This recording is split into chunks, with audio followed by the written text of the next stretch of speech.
Hello, everyone. Today I'm having a conversation with my friend Christian, who's currently the director of the Oslo Triennial.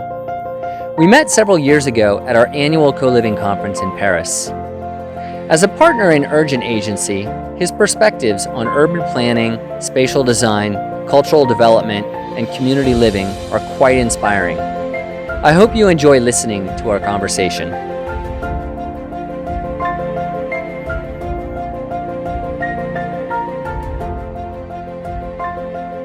Yes, I'm Christian Pagh. As of January 1st, I'll be the head of the Oslo Architecture Triennale. And I've a background within philosophy and culture, you can say, as an academic background. The last 10, 15 years, I've been working with architecture, design, and planning, all kinds of scales and questions. And my passion or obsession has been, to put it widely, the relationship between space and culture, or the places we inhabit and the way we use these spaces, and the ways spatial design, of course, obviously kind of in many ways defines the way we interact. And how can you then design spaces so they're more accommodating and more kind and friendly and relevant to us, but also how the, let's say, the operation of space, how space is managed and organized, how that can again support, sustain communities, culture in the wide sense of the word. Awesome. So what have been like some of the kind of experiments that you've done or things that you found inspiring in this field for you? So I guess what many is seeing, looking at contemporary planning and architecture, and let's say the production of space, is that it's very commercial driven, and it's very oriented towards individual, like you get your apartment or you have your seat in your office, and that's been like the order of things, at least until fairly recently, where the notions and ideas of a more, let's say, co-living movement kind of took off, right? So you go back to the 70s, of course, there was all kinds of ideas of more collective ways of living, but the last, I would say, 30 years, it's been pretty dominated by standard production of like residential units that in many ways, to my mind, has failed both to understand the everyday needs and the cultures of just a normal family, what they actually need to thrive, or let's say a very local level in their actual building. But also I would say that on a larger scale of, let's say, the neighborhood or the community, a lot of urban planning has failed to really address the bigger community. So I guess most of us, we appreciate, older neighborhoods in like European cities because they work as neighborhoods. And that has to do with all kinds of ways in which the urban fabric was produced back in the 30s or the 1870s, where you would be much more based on walking rather than driving, etc. But the fact of the matter is that a lot of the new built neighborhoods, they suck. They're boring, they're unfriendly, and they do not support community. So that was all the bad stuff. Now, of course, the good stuff is that you do see from different angles new approaches to this. So I would say, being Danish, that I'm fairly proud of my my fellow my countrymen, and notably the movement within architecture and planning in Denmark the last maybe 10, 15 years, where you've seen a multitude of ideas and concepts and strategies that try to build more collective solutions, address, of course, issues of sustainability, but also the social fabric and the borders between what's private, what's mine, and what is ours. Both, again, let's say in the smaller community, but also in the wider community of like, can we share, for example, courtyards, front parts of buildings? Can we share, urban living rooms in one way or the other? So I think that's very positive, and that's what I personally been obsessing about. Like, how can you actually put in place processes and design methodologies that would allow for a more socially fine-tuned architecture? So if I was to say, like, if you could take all of these different design principles and put them into like a really tightly woven maybe design methodology, like a really kind of like high level approach to what are the essential things to foster a culture of connection, what would you say might be those pillars or kind of anchor points? So what we're looking at is you have like two elements, right? You have like the physical fabric, you have like the building, the walls and all that. You need a place, the physical aspect of the world, and then of course you can say culture, the ephemeral that kind of makes a community work. And I think it's important to start, so to say, with both, and have them, so to say, negotiate, or you need to understand that both are necessary. So if you only look at, let's say, a typology mechanically, you would lose culture. If you only talk about culture, it can become fluffy and like. So I think it's very practical to look at space and time, really. So our lives, they happen to be orchestrated by night and day. You get up in the morning, you need to get something to eat, or you don't, or you do what you have to do. You go to work, or life unfolds in time. So I think it's very valuable to start with kind of carving out an understanding of, let's say we are living together, 100 people. What are our rhythms? When do people do what? When are things being used and not used?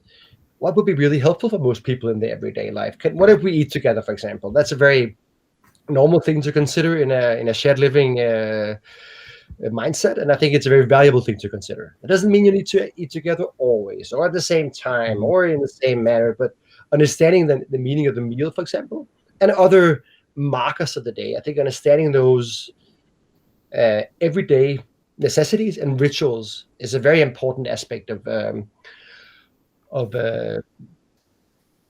designing a good place to share things. And of course, the point is that we'll also be different, right? So it's not one size fits all. Some communities, they might be for people that are maybe a little bit more private, and they will share less things, or it'll be more service oriented or more high end, where others, they want to co-produce more and share more things and have a tighter woven every day. And I think that's very fair. I think it's very important to see co-living, if we just keep to that terminology, is not one thing. It's many things. It can be all kinds of different ways. I think that what is kind of knitting it together is that we have ambitions that go beyond just being private. We want to be part of something that's bigger than ourselves, but the nature of that community can be very different, and should be. We don't need to make certainly not one size fits all.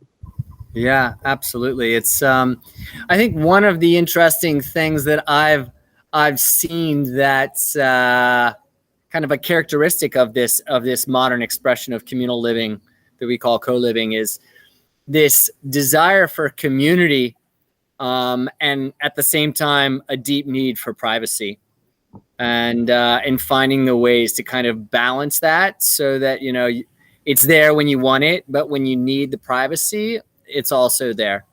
Yeah. Definitely. And I think that comes back to the question of maybe the other half of what I was talking about before, the question of let's say, space or and scale. So how much do you share with how many? It's also a question of like, how many faces do you want to kind of react to and relate to on an everyday level?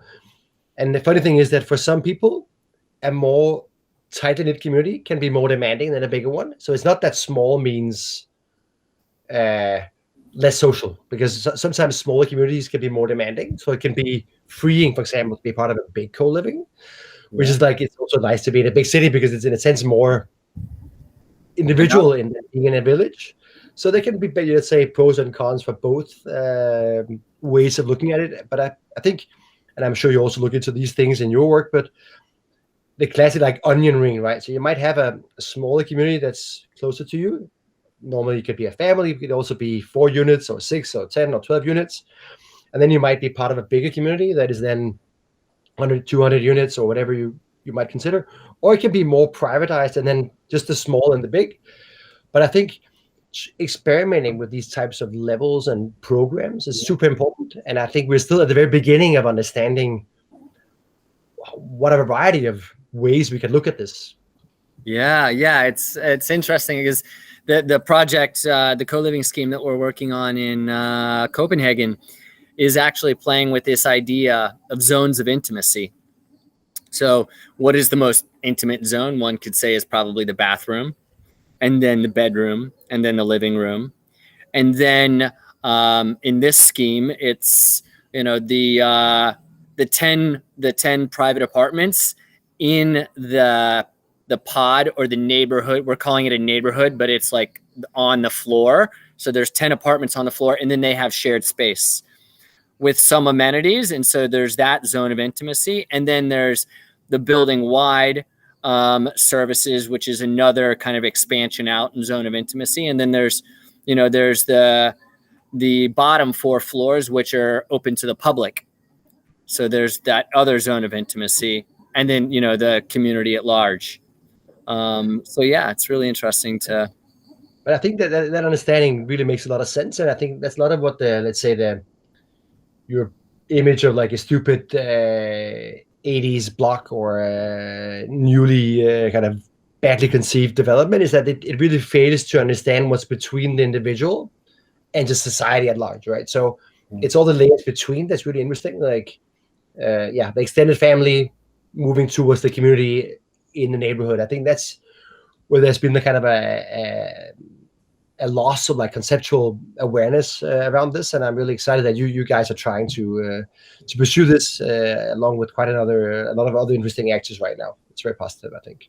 Yeah, on that level, I'm curious. Like, are there some projects that you kind of like look to as really inspiring that you've been seeing pop up recently?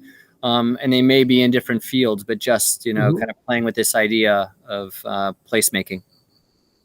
I think it's interesting to see in Denmark, at least, that you have a notion also from developers that you are taking a higher amount of, like, say, social responsibility in the projects you are building. And right now, there's really a kind of a wave of senior citizen projects that are seemingly quite interesting, right? So there's been an investment in like developing the field, and you see a variety, not like 2 or 3, but I think 20 might come up the next years of like scale. What do you share? Is it like a communal garden of some sort? Is it like the kitchenettes, or what is it that kind of makes you? Where do you connect? And I think like exploring that is really interesting.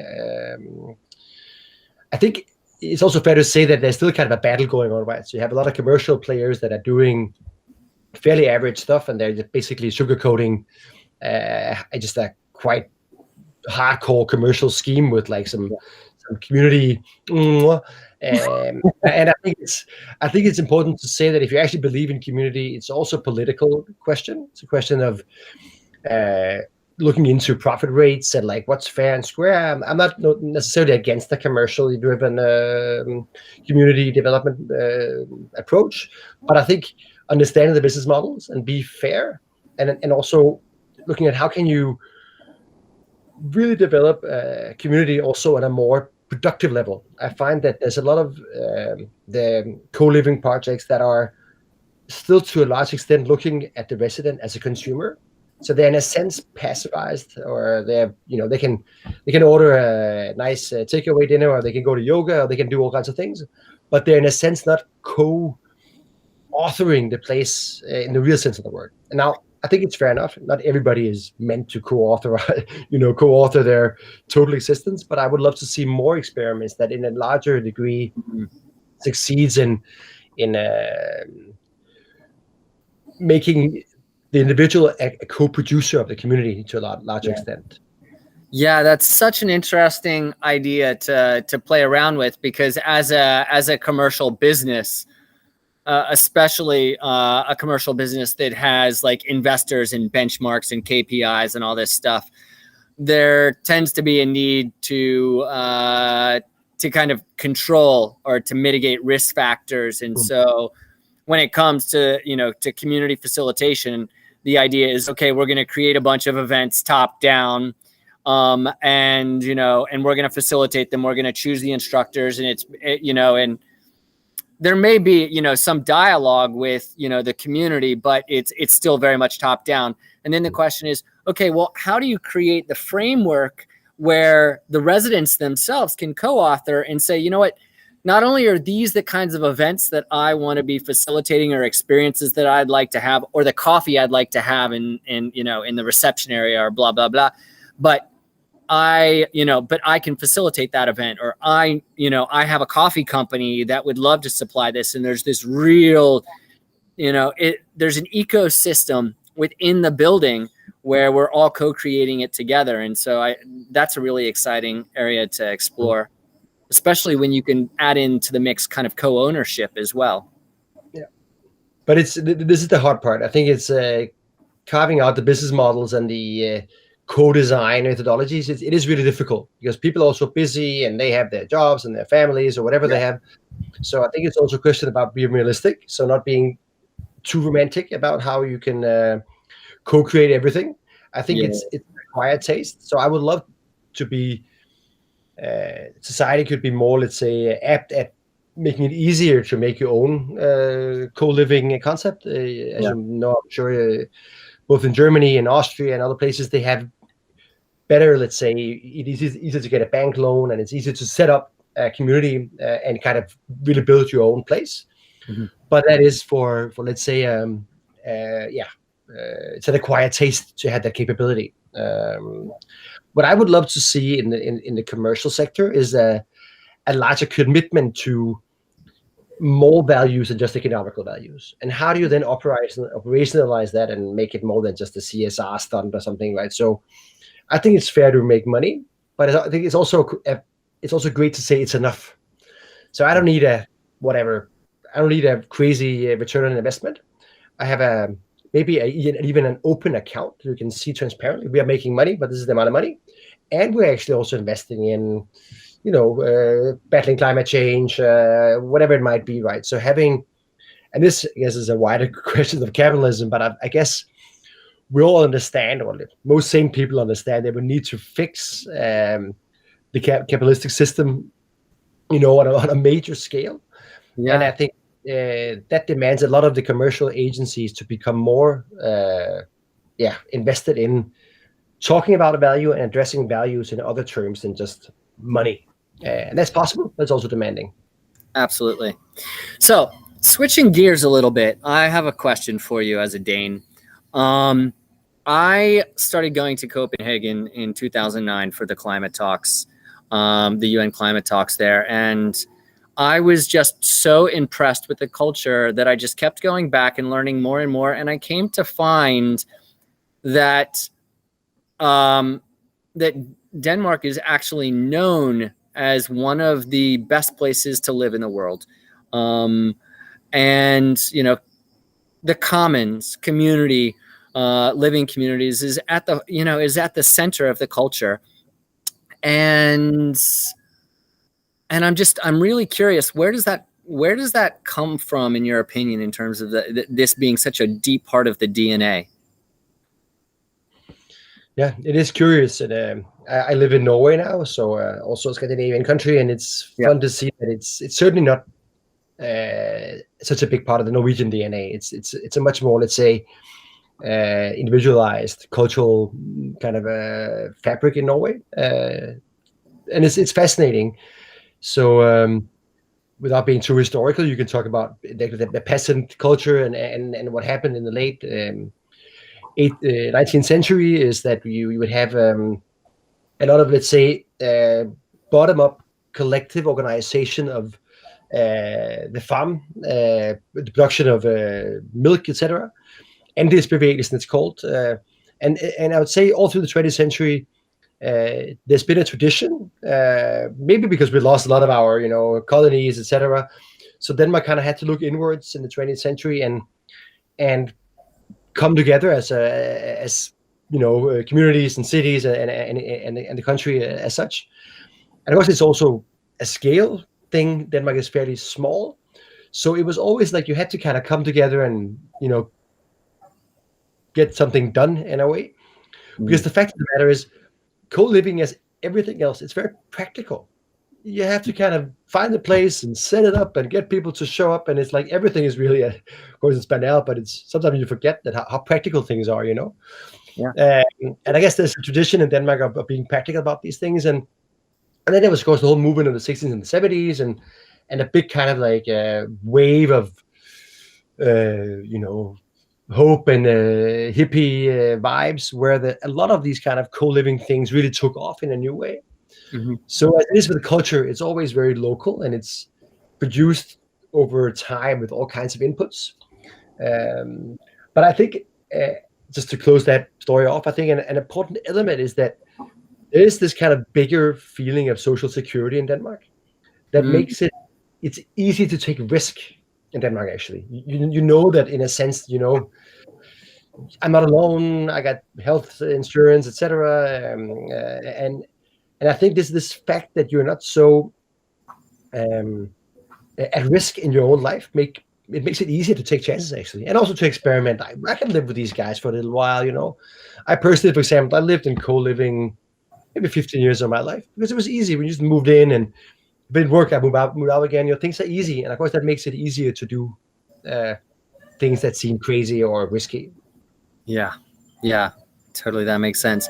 There's this other aspect that kind of weaves with it really interesting, which is this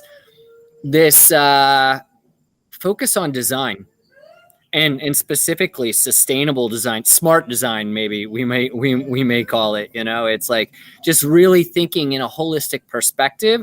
And I really find Danish design, Nordic design really at the forefront of this kind of thinking, and I'm curious where that might have come from as well, because it's really fascinating to see this play out today in cities like Copenhagen.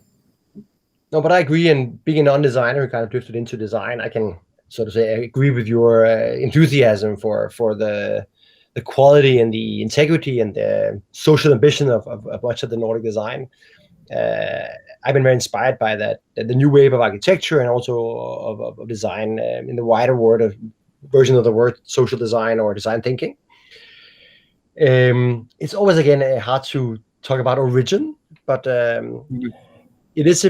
I think it's interesting to understand that Copenhagen, of course, it's been a capital for hundreds of years, having a strong connectivity to England, the Netherlands, of course, Scandinavia, and being a hub of design and of let's say, building a big city at the time, having a continuity in bureaucratic cultures, for example, having a strong city of Copenhagen, and also a lot of, again, because money matters, right? So there's a lot of foundations, a lot of also big commercial companies owned by foundations that has reinvested a lot of money in education, in projects and experiments that favors new architecture and design. So just like you would see, like what did NASA or the American investment in military industry, how that helped, let's say, build a lot of the technological advances in the US. You would see in Denmark, a lot of those money has been put into social projects, urban projects, and design projects. So it is also a question of investment, actually, of prioritizing it. And then finally, a cultural sensibility. It's funny to see that so many Danes, they actually just appreciate it.